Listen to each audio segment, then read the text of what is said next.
What is going on in Chicago? So I just read an article that said this past weekend in Chicago, there were 42 people that were shot and 8 people are dead. Carjackings alone are up 38%. Shootings and homicides are higher than 2019 and 2020. And 1,500 people or police have left the police department with only 400 that have replaced them. What is going on in Chicago? Ryan Tillman, real talk, it's the truth. All right, guys, so what the heck is going on in Chicago? So I just read this article. It says Chicago sees most violent weekend this year, 37 hurt and 7 people killed by gunfire. I actually read another article with similar numbers. It just had another death on there, and it actually went into more specifics as to what's been going on in the city.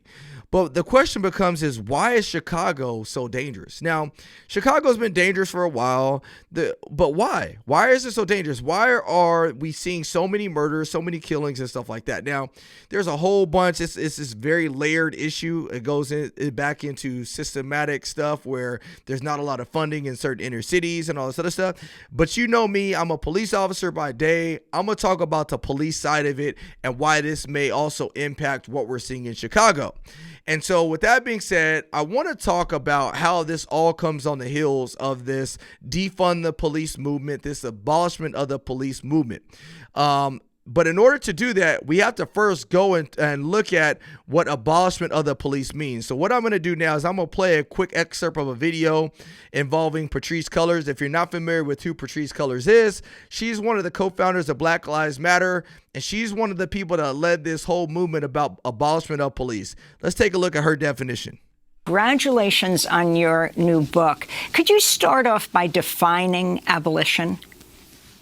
Sure. I mean, it's a simple definition, which is abolition is getting rid of police, prisons, jail, surveillance, and the current court system as we know it.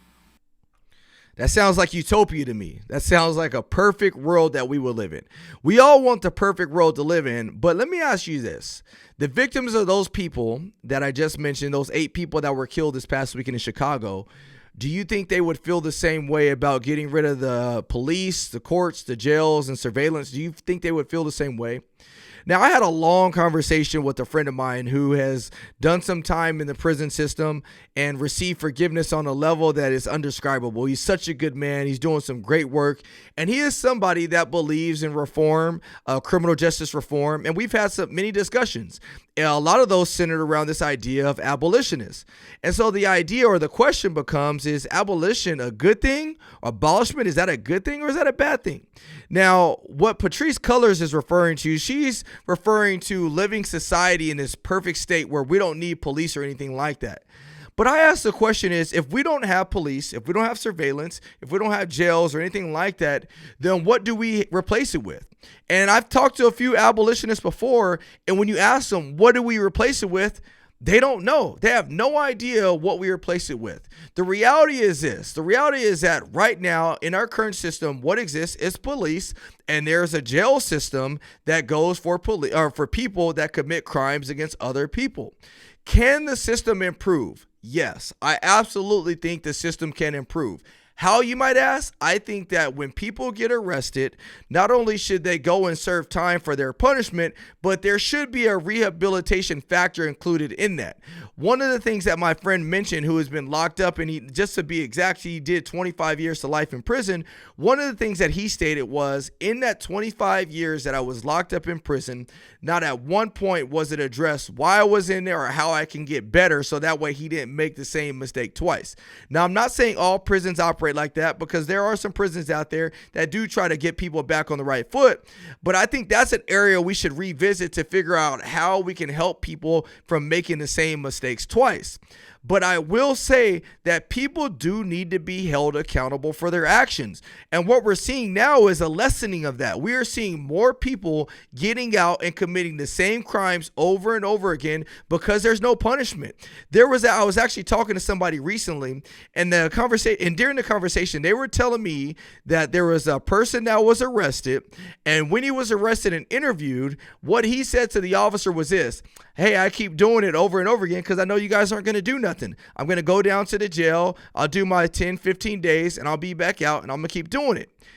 If people are saying that, that tells us that something we need to stop lessening the punishment for certain people.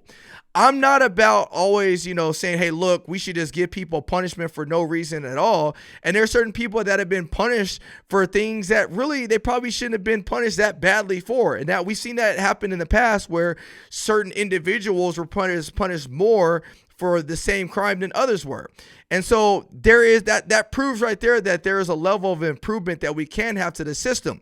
But when you just keep allowing certain people to do the crimes over and over again, and there's no fear or there's no accountability for their actions, we're going to keep seeing some of the stuff that we're seeing in Chicago with these numbers going up. I mean, 8 deaths in one weekend. That's a deadly weekend. Imagine all the families and victims that would hear Patrisse Cullors say, hey, look, I think that we should just abolish the whole system. I think sadly that people like Patrisse are saying things like this because they're just trying to line their pocketbooks. And we've seen that when they go out there and buy these $1 million mansions. We hear from the victims or people that have lost their life at the hands of police. And they say, hey, we never saw any of this money that they claimed they were going to help us with. These people have been proven time and time again that they're really not about helping the people, but they're about helping their own pocketbooks. It's so sad when you see the violence that's occurring. I truly believe that as police officers, we can get better. I truly believe that there is repairs that need to occur within our current system.